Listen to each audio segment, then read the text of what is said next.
Okay, here we have our 2012-2011.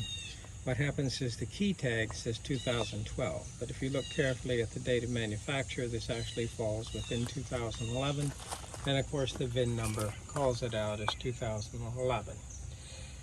So this is our BMW 750i xDrive, and it's just come back from a long trip. It's doing real well.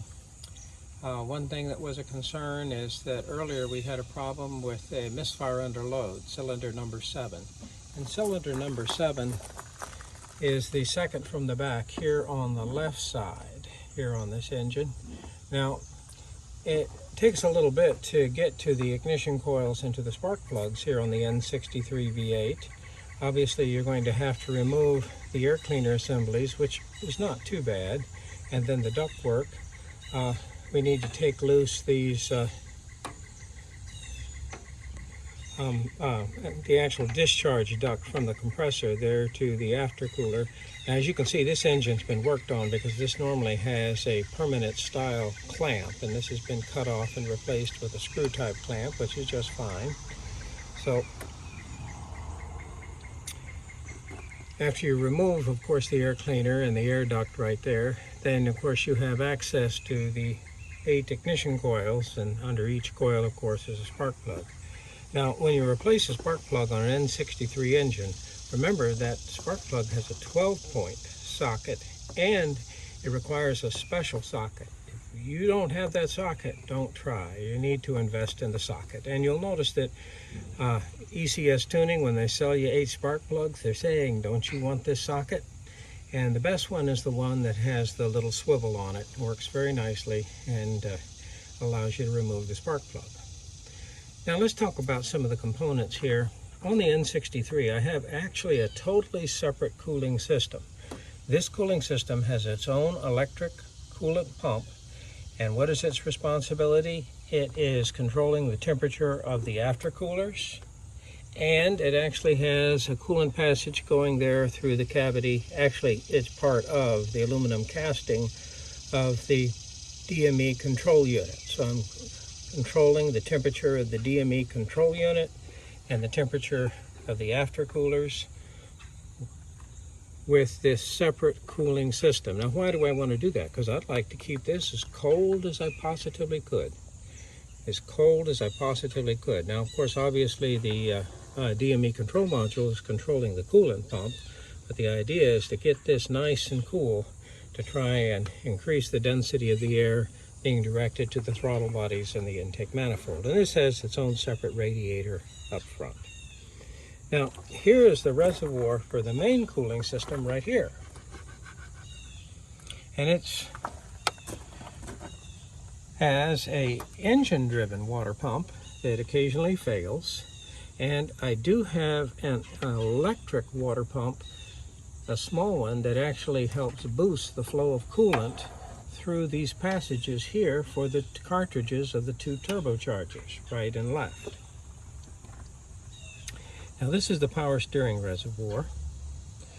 Here we see the inlet duct to the air cleaner, and what this is just a dampening chamber, a silencing chamber to help tune the sound of the engine under heavy acceleration. Now, the air cleaners are about $40 a piece. You may even pay more than that, and they're actually included in this plastic housing. And we'll be inspecting these. I think they've been replaced before. I'm just looking at them. They're a lot cleaner than the cover. Here are the 2 mass airflow sensors. This is actually the check valve and the valve for the crankcase ventilation system, or positive ventilation system. What happens is that under conditions of turbocharged boost, of course obviously I'm not going to have boost right here, but what happens, this is actually vented to the air cleaner cavity. So if for any reason crankcase pressure became higher than atmospheric pressure, this valve would swing open and vent crankcase vapors in this cavity. And sometimes when it happens during normal operation.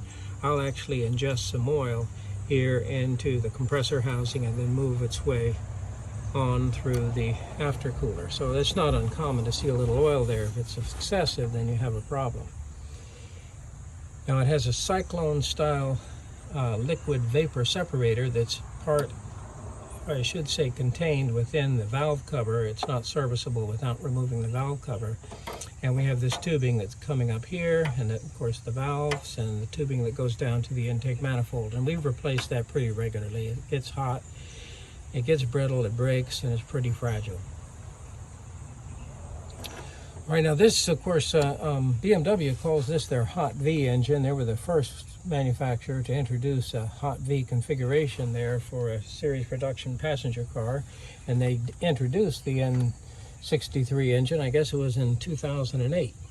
And here I have the left and the right turbocharger. The exhaust manifold, remember, is on the inside of the head, and the intake manifold is on the outside.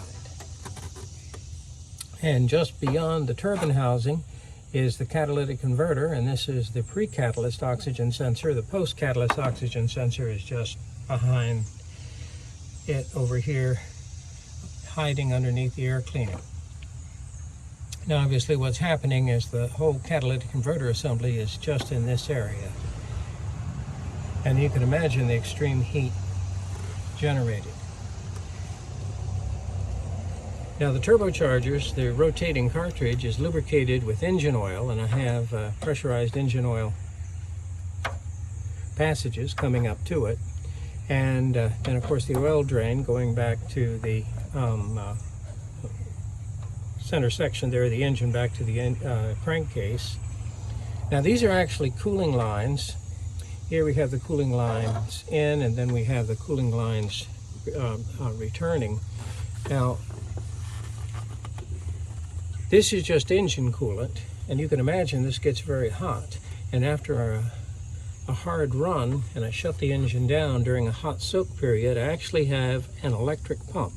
And the electric pump is going to supply coolant there to the turbochargers. So I'll have coolant continuing to flow through the central rotating assemblies for several minutes after I shut the engine down, actually lock the car and walk away. You can actually hear the pump running. And so here we see the coolant coming in, and here we see the coolant returning. And this is just integral with the cooling system of the engine. Okay, and let's go inside and let's take a look at these two turbochargers. Okay, these are the two turbochargers from the N63 engine. And what happens, one side here is going to be the right side, the passenger side, and the other side is going to be the driver's side, the left side. And let's take a look here. So actually here, what I have is this is the left side, this is the driver's side, and this is the right side, this is the passenger side. And let me go ahead and position it how you would actually see it on the vehicle.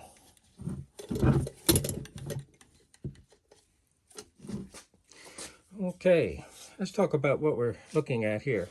Here is the inlet to the compressor. This is coming from the air cleaner.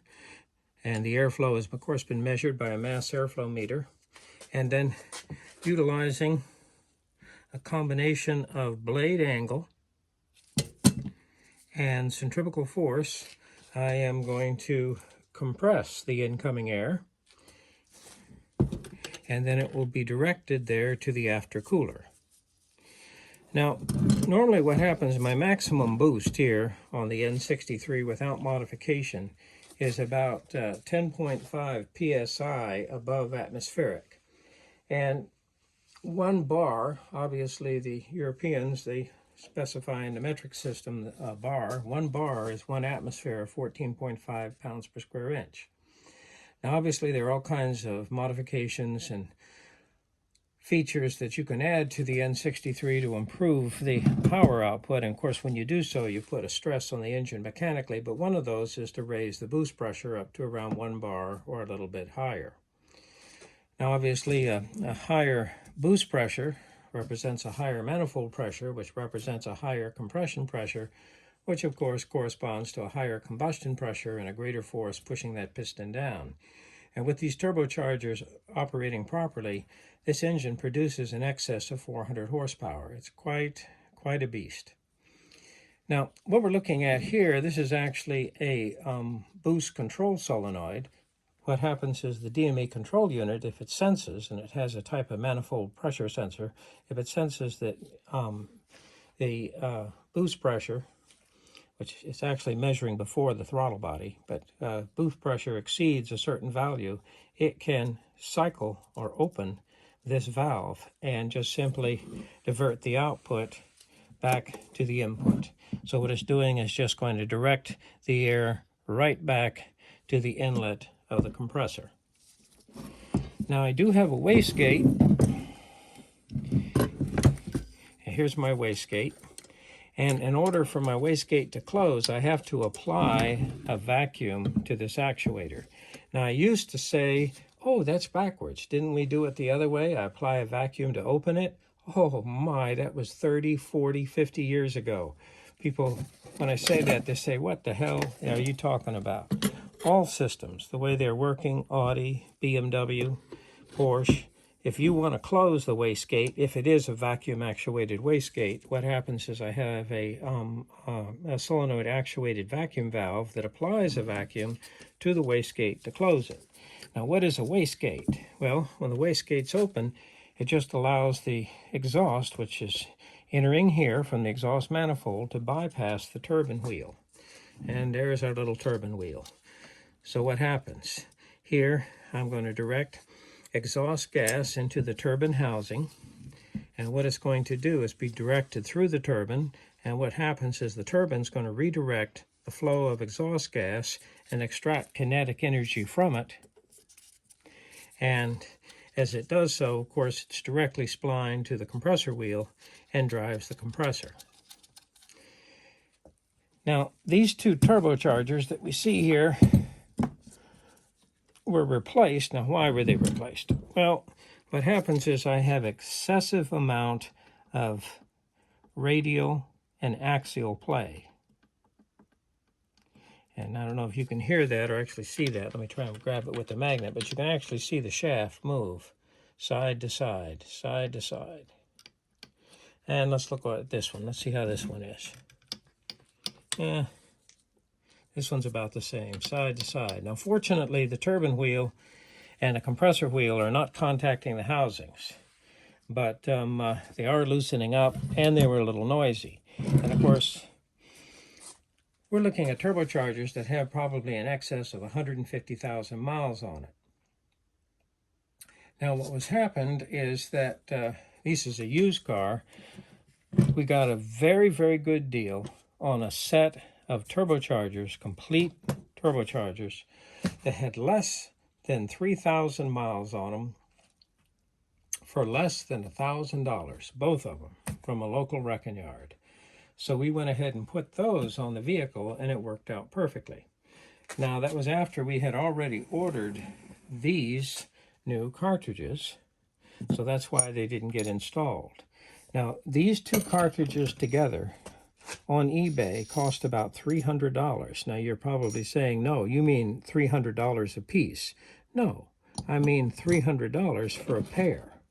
And where are they coming from? They're coming from a company in China called Costel.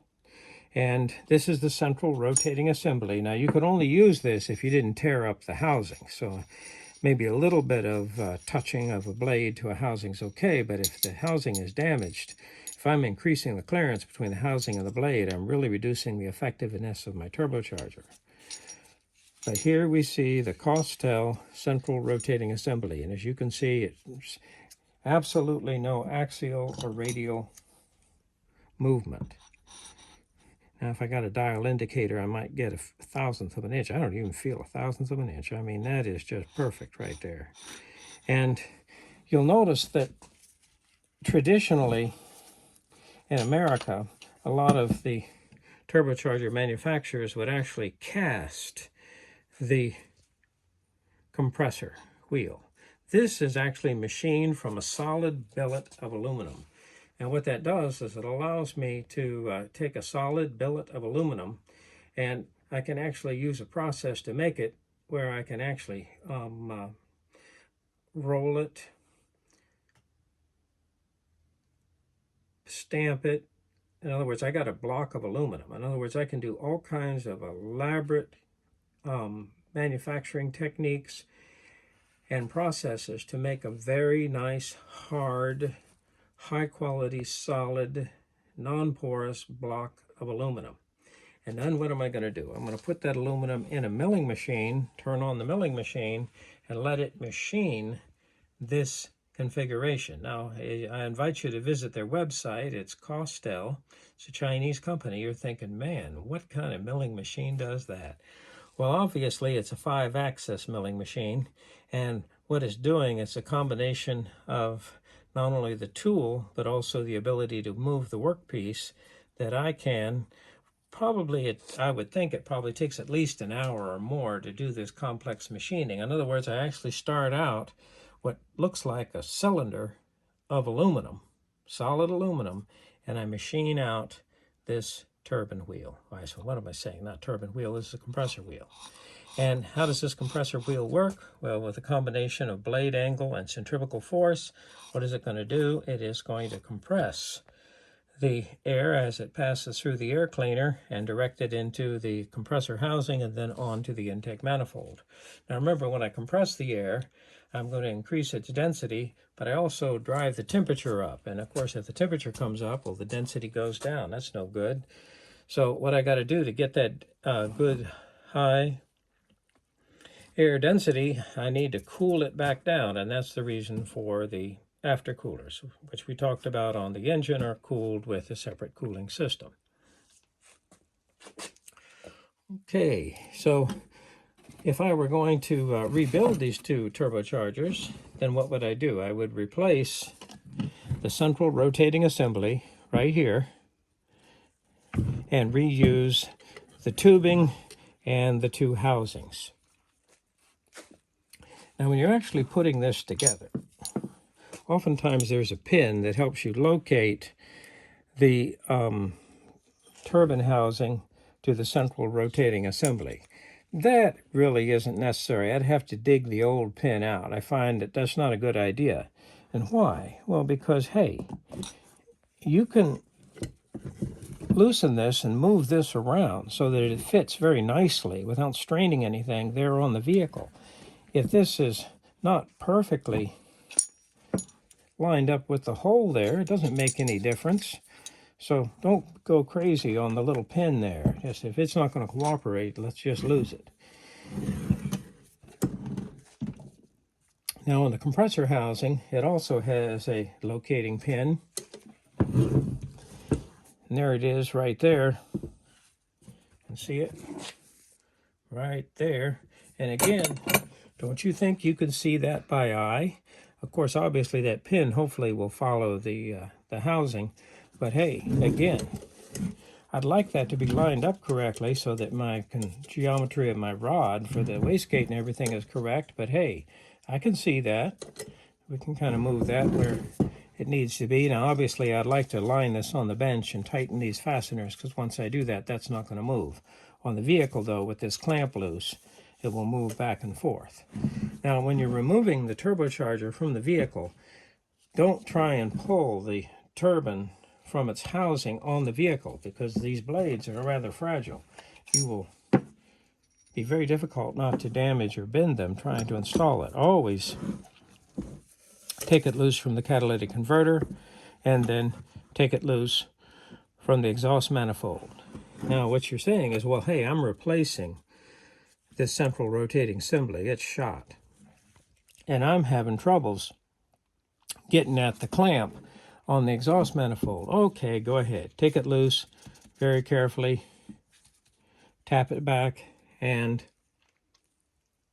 remove this assembly, and that will give you ready access there to where the turbine housing joins to the exhaust manifold.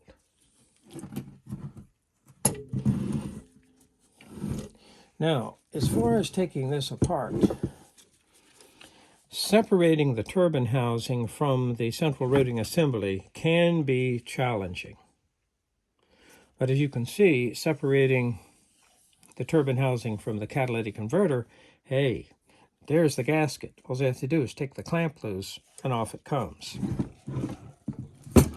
There at the exhaust manifold, and I see my locating pin again, get that clamp off and it comes right off. So this is going to be easy to remove.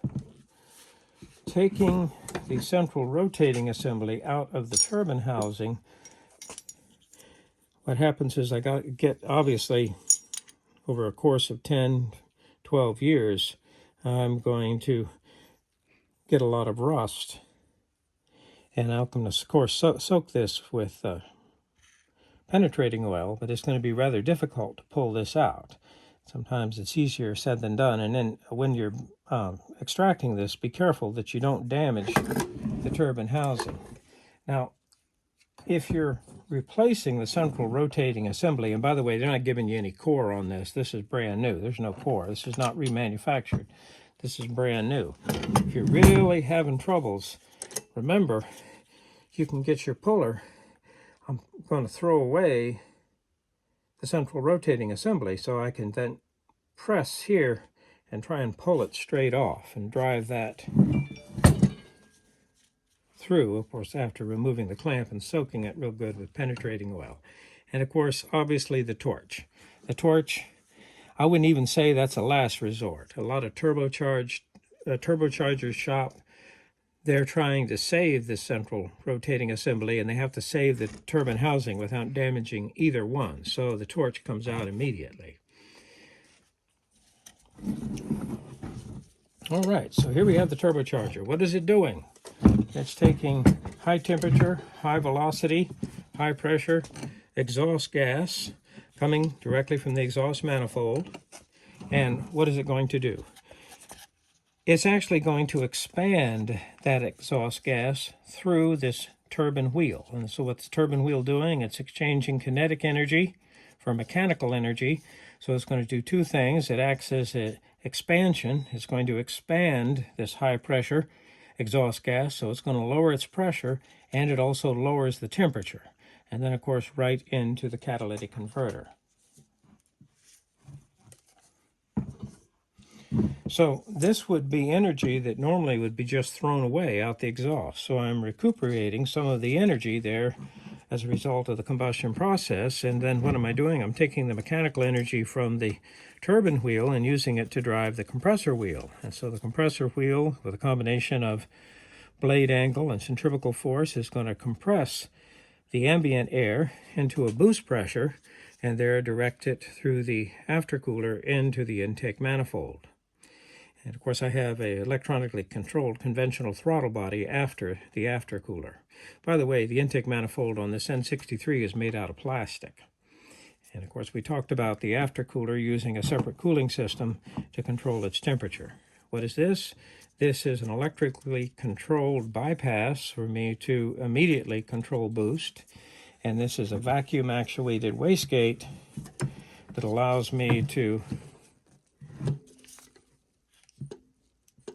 control the bypass of exhaust around the turbine wheel. Now, the vacuum source for the wastegate is a separate vacuum pump driven by one of the camshafts of the engine. They're over on the passenger side, the right side, and it has its own actuator, and the actuator actually controls both of the wastegates simultaneously. If you pull the vacuum hose off or something happens to your vacuum supply, obviously I'm going to have a problem. And there's actually a vacuum reservoir that's underneath the turbochargers there between the two cylinder heads, tucked there in the engine. That's what that is. That's the vacuum reservoir. And so the idea is I always have a ready source of vacuum to effectively control my wastegates. All right, so there we go. One of these is actually serviceable. The other one actually was leaking oil. See the one with the X on it. Actually, when you take this apart and look, you'll see that the hook-type steel sealing ring on the turbine shaft has actually broken and eroded away. So it was just dumping oil into the catalytic converter. So this thing was smoking like a mosquito phone. Oh, so you can kind of tell the difference. Look at these colors. This one's acceptable. This one was okay. This is the one that was leaking oil. And of course, this car came from the auction, and man, we got it for a good price. As is the smoker.